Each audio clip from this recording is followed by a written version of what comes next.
The first thing I wanted to ask you, Akka, when I heard your lectures on the Kanda Puranam as well, in addition to, of course, Warrior's phenomenally hilariously narrated, brilliant Kanda Puranam as well.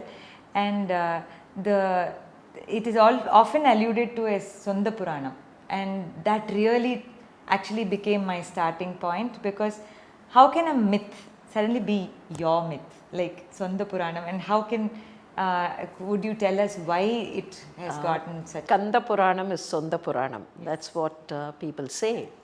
And you reminded Warrior here. I'm reminded of a particular question that Warrior Swami would pose. Every time he narrated Kanda Puranam, this would be his standard question.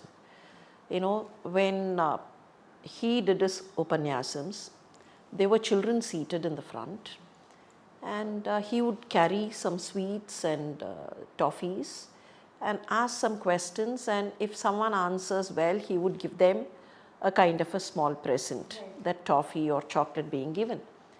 And his question would be, where is Suran now? Because Kanda Puranam relates to Sura Padman. Okay, the Asura is Sura Padman. So he would just ask, now we're going to talk about Sura Padman's Kadai, and please tell me, where is Suran? And all the children, you know, thinking that they are giving a correct answer, would say, Suran was killed by Muruga. Right. And when did it happen? It happened long ago. Right. Is Suran present now? No, Suran is dead and gone. And then he would, you know, with his typical wit, would say, let each one of us get back home and go and look into the mirror. Whatever image we see there is the Suran.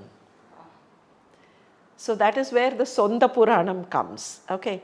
Each one of us, when we look at our reflection on the mirror and try and think about it, there is some kind of an element of Sura Padman in each soul. And that is what is being said as Sonda Puranam. Yes. And we can't, that can't be vanquished. And that's the beauty of that also. No? It's yes. not about destroying the bad and just preserving the good. You know, it is not destruction of the evil, it is not vanquishing an enemy. But then it is kind of, the soul is made sublime to join the Parama.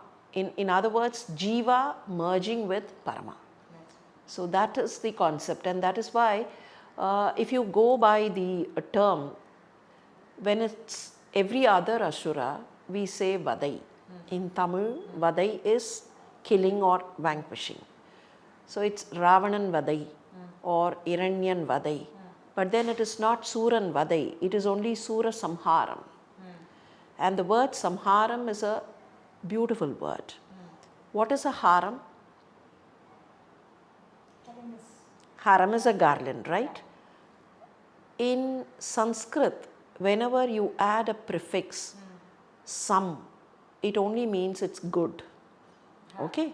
Nyasi, sannyasi. Okay? So, yukta, samyukta. So, when you add the prefix sam, it is good. So, here it's samharam.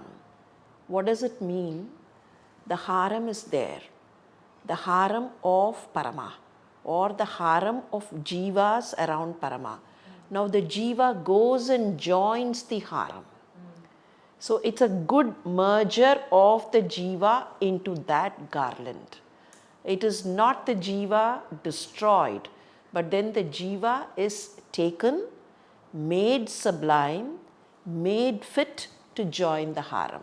So it is samharam. And we always say Soora Samharam. Yes. So Suran did not go away anywhere. Suran was not destroyed, but then Suran was made good. Suran was made eligible to join the garland. And till today we say Velum Mailum Thunai, because, and he's immortalized actually, like. Yes, not only plainly Velum Mailum Thunai, I'm again reminded of a small verse in Kachiyappar's Kanda Puranam, which many people are familiar with. Mooviru Muhangal Potri, Muhampoli Karunai Potri, Evarum Tudikka Nindra, Iraru Thol Potri, all that is fine. Kanchi Mavadi Vaikum Sevvel, Malaradi Potri, Tirukkaivel Potri Potri. You're hailing everything, but then you're also hailing Sevalum Mayilum Potri. So every time you hail Muruga, you're also indirectly hailing Surapadman. Right. And that only indicates that Suran is not destroyed, but then he is sublimated.